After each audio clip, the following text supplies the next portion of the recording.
Hi viewers, welcome to our channel. Jaganmohan Reddy గారిని దేశ బహిష్కరణ చేయాలి అని చెప్పేసి ఒక వార్త వైరల్ అవుతుంది. నిజంగా దేశ బహిష్కరణ చేస్తారా? అసలు ఈ న్యూస్ ఏ విధంగా వైరల్ అవుతుంది? ఎవరన్నారు దీన్ని? మరి దేశ బహిష్కరణ చేయాలంటే అసలు ఎటువంటి కండిషన్స్‌లో చేస్తారు? సో, ఇప్పుడు ఇదే అంశం మీద డిస్కస్ చేయడానికి ప్రజెంట్ మనతో పాటు జర్నలిస్ట్ చరణ్ పరిమి గారు ఉన్నారు. వారితో ఒకసారి మాట్లాడదాం. హాయ్ అన్న. హాయ్. సో, జగన్మోహన్ రెడ్డి గారిని అయితే దేశ బహిష్కరణ చేయాలి అని ఒక స్టేట్మెంట్ ఇచ్చారు టీడీపీ లీడర్స్. మరి దీన్ని ఏ విధంగా చూస్తారంటారు? అంటే ఇది ఒక పొలిటికల్ కామెంటే, కాకపోతే దీనిపైన చర్చ అయితే జరుగుతుంది. ఈ విధంగా కామెంట్స్ ఎందుకు ఇస్తారు? అసలు దేశ బహిష్కరణ చేసేంత తప్పు జగన్మోహన్ రెడ్డి గారు ఏం చేశారు అని చెప్పేసి మీరేం చెప్తారు దీని గురించి? ఈ కామెంట్ టీడీపీ వైపు నుంచి బలంగా వస్తున్న మాట. అంటే ఆయన ఏదో తప్పు చేశాడు, ఆయన్ని బహిష్కరించాల్సిందే అన్నట్లుగా కొన్ని వార్తలు అయితే వస్తున్నాయి. ఎందుకు వస్తున్నాయి ఏంటనేది మనకు ఆల్రెడీ తెలిసిందే. ఈ ఏదైతే తిరుపతి లడ్డు విషయం ఉందో, ఈ విషయాన్ని రోజు రోజుకి దాన్ని చినిపి చాటంత చేశారనమాట. ఇంకా ఇది అవుతూనే ఉంటుంది. నిన్న కూడా మనం మాట్లాడుకున్నాం. ఆ తిరుమల పర్యటన జగన్ రద్దు చేసుకున్నాక ఇది ఇంతటితో ఆగేది కాదు, ఇంకా పెరుగుతుంది, పెద్ద వివాదం అవుతుందని నేను నిన్న చెప్పడం జరిగింది, నువ్వు ఆల్రెడీ అడిగినప్పుడు. అది అనుకున్నట్టుగానే అయింది. మనం ఏదైతే ఊహించామో అదే అయింది. ఈ పర్యటన రద్దు అనేది జగన్ వాళ్ళ మీద నెపం నెట్టేశాడు, ప్రభుత్వం మీద. అంటే ప్రభుత్వం నాకు నోటీసులు ఇచ్చింది, మీరు రావడానికి వీల్లేదని నోటీసులు ఇచ్చింది, కాబట్టే నేను ఆగిపోయాను అని చెప్పేసి ఆయన అన్నాడు. కానీ డిక్లరేషన్ ఇవ్వాలి, మరి దానికి డిక్లరేషన్ ఫామ్ ఏమన్నా పూర్తి చేసి ఆయన చూపించాడా? చూపించలేదు. సో దీన్ని బట్టి జగన్ మాటల్లోనే కొద్దిగా తేడా ఉందనేది ఇక్కడ గమనించాల్సిన విషయం. ఆ నోటీస్ ఇచ్చాను అని చెప్తే సరే, నోటీస్ అయితే ఇచ్చారు, ఆ నోటీస్ అన్న చూపించాడా? చూపించలేదు. పోనీ డిక్లరేషన్ నేను చేశాను అయినా నన్ను రానివ్వలేదు అని డిక్లరేషన్ ఏమన్నా ఫామ్ చూపించాడా? అది చూపించలేదు. ఏమీ చూపించకుండానే ఈ వ్యాఖ్యలు అయితే చేశాడు. సో ఇది రాజకీయపరమైన వ్యాఖ్య అనేది ఇక్కడ క్లియర్గా కనిపిస్తుంది. ఓకే. సో ఇలా ఉంటే ఇప్పుడు వచ్చేసి దానికి ప్రభుత్వం నుంచి విమర్శలు. ఎందుకంటే ఇప్పుడు ఆయన వ్యాఖ్యల్లో ఏది కూడా ప్రూఫ్తో లేదు కాబట్టి దాన్ని కరెక్ట్గా పట్టుకున్నారు వీళ్ళు. ఎటువంటి అవకాశం జగన్కి ఇవ్వలేదు. ఇక చంద్రబాబు గారు ఇంకా వ్యంగ్యంగా మాట్లాడుతూ, మేము నోటీసులు ఇచ్చామా, ఏది చూపించు అన్నారు. ఈయన ఏం చూపిస్తాడు? ఉంటే కదా చూపించడానికి, నోటీసులు ఇవ్వలేదని క్లియర్ అక్కడ. రెండోది వచ్చేసి హోమ్ మినిస్టర్ అనిత గారు, ఆవిడ ఈ వ్యాఖ్యలు చేశారు, దేశ బహిష్కరణ వ్యాఖ్యలు. ఆవిడ ఏమన్నారంటే, ఈ లడ్డు వివాదం ఈ స్థాయికి వచ్చిందంటే జగన్ చేసిన తప్పుల వల్లే, వాళ్ళ ప్రభుత్వం తప్పుల వల్లే. మేము నోటీసులు ఇచ్చామన్నారు, నోటీసులు మరి ఎక్కడ ఇచ్చాము చూపించండి, మీరు డిక్లరేషన్ ఇచ్చి రండి చూద్దామని చెప్పేసి ఆవిడ సవాల్ చేశారు. ఈ సవాల్లో భాగంగా ఈ విధంగా హిందువులకు అపచారం చేసి ఈ విధంగా వాళ్ళ మనోభావాలు దెబ్బతీసినందుకు ఈయన ఏం చేయాలి, ఇటువంటి అబద్ధాలు చెబుతున్నందుకు ఏం చేయాలి, దేశ బహిష్కరణ చేయాలి కదా అని చెప్పేసి ఆవిడ అన్నారు. అంటే ఆవిడ ఉద్దేశం ఆ విధంగా బయటపెట్టారు. అయితే దేశ బహిష్కరణ చేసే హక్కు, అధికారం రాష్ట్ర ప్రభుత్వానికి ఉండదు. ఇది ఇక్కడ గమనించాల్సిన విషయం. రాష్ట్ర ప్రభుత్వాలు రాష్ట్ర బహిష్కరణ మాత్రమే చేయగలుగుతాయి, ఓకే, దేశ బహిష్కరణలు చేయలేవు. కాకపోతే ఆవిడ వ్యాఖ్యలు ఏంటంటే ఆయన మీద ఆ స్థాయి కోపాన్ని ప్రదర్శించడం కోసం ఆవిడ ఆ మాటలు వాడారు. దీంట్లో భాగంగా అసలు జగన్ మానవత్వమే నా మతం అంటాడు, ఆయన మతం ఏంటనేది అందరికీ తెలుసు, ఆయన తల్లిని చెల్లిని చూస్తేనే తెలుస్తుంది అన్నారు. అంటే ఆవిడ అన్న ఉద్దేశం ఏంటంటే వాళ్ళిద్దరిని ఆయన దూరం చేసుకున్నాడు, ఇదేనా ఆయన మానవత్వం అనేది ఆవిడ ప్రశ్న. సో ఈ టైప్లో మాట్లాడారు ఆవిడ. అయితే ఇక్కడ జగన్ డిక్లరేషన్లో తన మతం పేరు చేర్చాల్సి వస్తుంది కాబట్టి ఆగిపోయాడు, దాన్ని కవర్ చేయడానికే మానవత్వం నా మతం అన్న పదం తీసుకొచ్చాడు అనేది ఇక్కడ కనిపిస్తున్న వాస్తవం. ఓకే. అయితే దీంట్లో ఆవిడ చేసిన వ్యాఖ్యలు, జగన్కి దేశ బహిష్కరణ అనే వ్యాఖ్యలు ఇప్పుడు వైసీపీ శ్రేణిలో బాగా హర్ట్ చేస్తున్నాయి. సో వాళ్ళు తిరిగి కౌంటర్ వేయడానికి ప్రయత్నిస్తూ వస్తున్నారు అనమాట. ఇందులో నిజానికైతే ఇటువంటివి జరుగుతాయా అంటే జరిగాయి, మన దేశంలో జరిగాయి, అలాగే తెలుగు రాష్ట్రాల్లో జరిగాయి. గతంలో కత్తి మహేష్ గారు ప్రభుత్వాన్ని విమర్శిస్తున్నారో లేకపోతే వేరే కొన్ని హేతుబద్ధమైన ఆలోచనలతో విమర్శలు చేసినప్పుడు ఆయన ఏం చేశారంటే, తెలంగాణ ప్రభుత్వమే కేసీఆర్ గారు ఉన్నప్పుడు ఆయన్ని నగర బహిష్కరణ చేశారు.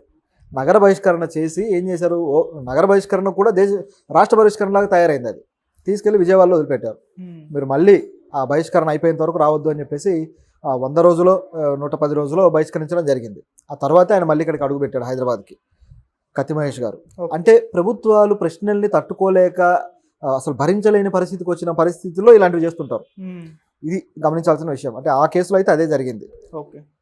అంటే అధికారం ఉన్నప్పుడు మనం ఏమైనా చేయొచ్చు అనుకునే వాళ్ళు ఈ పద్ధతుల్లో వెళ్తారనమాట. ప్రజాస్వామ్య దేశంలో అసలు బహిష్కరణలు ఏంటి? నిజానికైతే అటువంటి ఉండవు, మరీ సంఘ విద్రోహ శక్తిగా ఉంటే తప్ప. కానీ ప్రభుత్వాన్ని క్వశ్చన్ చేస్తే బహిష్కరణలు అనేవి ఫూలిష్నెస్. ఇటువంటివి జాతీయ స్థాయిలో కూడా గమనిస్తే ఒక నాయకుడు, ఒక మత నాయకుడు ఒక ఛానల్లో మాట్లాడుతూ ఉండేవాడు అనమాట. అతను కొన్ని వ్యాఖ్యలు చేశాడు, మతానికి సంబంధించి కొన్ని వ్యాఖ్యలు చేశాడు. ఆయన బాగా పాపులర్ అనమాట, ఒక ప్రీస్ట్ లాగా ఒక మంచి పాపులర్ ఒక మతానికి సంబంధించి.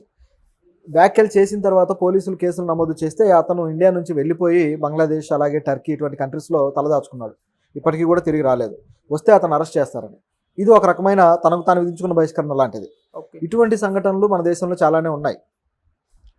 అసదుద్దీన్ ఓవైసీ గారు కూడా ఒకసారి ఇండియాని పాకిస్తాన్ చేసేస్తామని మాట్లాడితే ఆయన మీద నిషేధం విధించారు. ఇటువంటి సంఘటనలు అనేకం ఉన్నాయి గతంలో. కాబట్టి జరిగే అవకాశాలు ఉంటాయి, కానీ ప్రతిపక్ష నాయకుల మీద పనిగట్టుకొని చేయడం అనేది ఉండదు. ఇది కేవలం రాజకీయ రగడ కోసమే రచ్చగొడుతున్నారు అనేది అందరికీ తెలుస్తుంది. అసలు ఇష్యూనే తీసుకొని ఇన్ని రోజులు దీన్ని పెంట చేసి వదిలిపెట్టారు. ఇంకా అది పర్సనల్ లెవెల్కి వెళ్ళిపోయింది. జగన్, చంద్రబాబు ఇలాగే ఉంది ఈ ఇష్యూ. ఇంకా ప్రజలకి మతపరమైన ఇది పులుముకోలేదని చెప్పి ప్రభుత్వం అలాగే ప్రతిపక్షం నుండి బాధపడుతున్నట్టుంది. సడన్గా జగన్ ఇంకొక యాంగిల్ తీసుకొచ్చాడు. దళితులని గుళ్ళల్లోకి రానివ్వట్లేదు, తిరుమల దేవస్థానానికి రానివ్వట్లేదు అని చెప్పేసి ఇంకొక యాంగిల్ నిన్న మాట్లాడాడు ఆయన. అంటే వాళ్ళ వ్యాఖ్యలకి ట్విస్ట్ చేయడం కోసం ఆయన ఇన్ని రోజులు వెతికితే దొరికిన అవకాశం ఇది. ఓకే. దళితులు అనే ఇది. సో దీన్ని వాడాడు.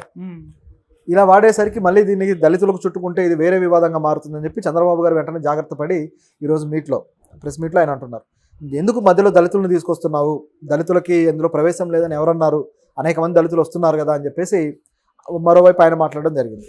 ఇట్లా వాళ్ళకి అవకాశం ఉన్నంత వరకు మతాన్ని లాగటము, దళితులని లాగటము, లేకపోతే కులాన్ని లాగటము, అవకాశం ఉన్నంత వరకు మతాన్ని తీసుకొచ్చేసి ఈ ఇష్యూ మొత్తాన్ని కూడా చాలా వరకు భ్రష్టు పట్టించారు. నిజం చెప్పాలంటే ప్రజలందరూ ఆశిస్తున్నది ఒకటి, ఆ సిట్టు వేశారు, ఇక నోరు మూసుకొని ఉండొచ్చు కదా, దాని మీద తీర్పేదో వస్తుంది కదా. కేవలం రెచ్చగొట్టే యాంగిల్లో తప్ప ఇది మరొక యాంగిల్లో వెళ్ళట్లేదు. ఇది ఖచ్చితంగా ఖండించాల్సిన విషయమే. ప్రమాదకరం కూడా. మతాల పరంగా ప్రజలను హర్ట్ చేస్తే అక్కడ ఖచ్చితంగా ఒక అలజడులు చెలరేగితే ఎవరు చాపాలి, అక్కడ ఒకరినొకరు కత్తులు దూసుకుంటే ఎవరు ఆపాలి. ఇటువంటి నార్త్లో బోలెడు చూసాం మనం, హైదరాబాద్లో కూడా అనేకం చూసాం. అటువంటి జరగకూడదనే కదా ఇప్పటిదాకా అందరూ ఆశించేది. సో భారతదేశ స్ఫూర్తిగా దెబ్బపడే వ్యాఖ్యలు అనమాట ఒకరినొకరు వీళ్ళు దూషించుకోవడం. ఇది ఖచ్చితంగా తప్పు పట్టాలి. ఓకే. సో ఇది ఇందులో ఉన్న పరిస్థితి. అయితే మరోవైపు పవన్ కళ్యాణ్ మీద కూడా విమర్శలు స్టార్ట్ అయిపోయాయి ఈ విషయంలో. అది పవన్ కళ్యాణ్ మరి సెల్ఫ్ చెక్ చేసుకుంటాడా లేదా చూడాలి. వైసీపీ చేస్తున్న క్వశ్చన్లు అయితే లాజికల్గానే ఉన్నాయి కొంతవరకు. వాళ్ళు అడుగుతున్నవి బాగున్నాయి. నిజానికి పవన్ కళ్యాణ్ మరి డిక్లరేషన్ ఇచ్చారా అని చెప్పేసి ఒక క్వశ్చన్ వేశారు. ఎందుకంటే పవన్ కళ్యాణ్ గారు గతంలోనే బాప్టిజం తీసుకున్నాను అని చెప్పేసి గర్వంగా ప్రకటించుకున్నాడు. క్రిస్టియానిటీలో బాప్టిజం అనే ఒక రిచువల్ అనేది చాలా ప్రాధాన్యత కలిగింది. సో అది నేను తీసుకున్నాను అని చెప్పేసి ఆయన గతంలోనే చెప్పాడు. సో మరి ఆయన డిక్లరేషన్ ఇచ్చి వెళ్ళాడా అని చెప్పి అడుగుతున్నారు. దానికి సమాధానం లేదు. అదేవిధంగా గతంలో వచ్చిన ఎవరైతే గవర్నర్ గారితో కలిసి వెళ్ళారు.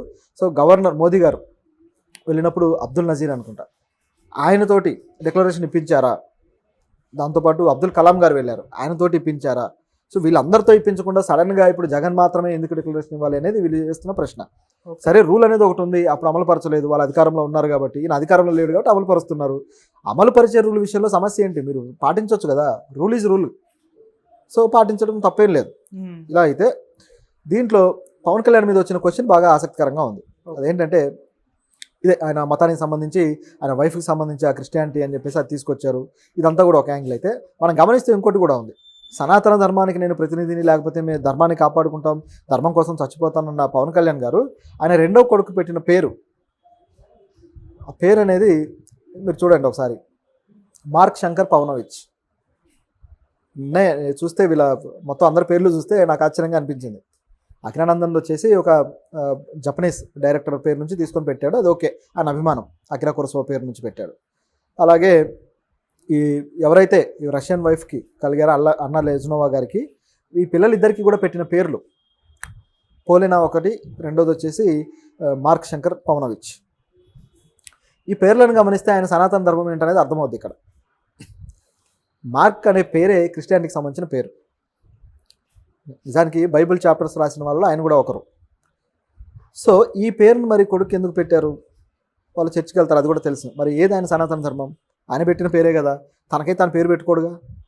సో మరి ఇవన్నీ కూడా తీస్తే తన కుటుంబం విషయంలో అనేక సార్లు తానే రకరకాల మాటలు మాట్లాడుతూ వచ్చాడు.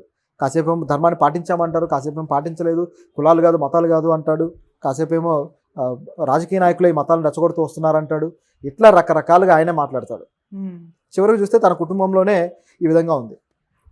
ఇది చెక్ చేసుకోవాలి. ఊరికే ప్రజల మీద ఏదో రకంగా వ్యాఖ్యలు చేసి అసలు ఎందుకు మైక్ దొరికితే మాట్లాడడమేనా? అవసరమా ఈ టాపిక్ మీద మాట్లాడడం? అవసరమే లేదు. నిజం మాట్లాడితే పని ఏం చేయాలో చేసుకుంటూ వెళ్ళిపోతే సరిపోద్ది. ప్రజలకు సంబంధించి అనేక పనులు ఉన్నాయి, అవన్నీ వదిలినకి ఇక్కడ కూర్చొని అది ఇది అని చెప్పేసి తయారయ్యారనమాట. ఓకే.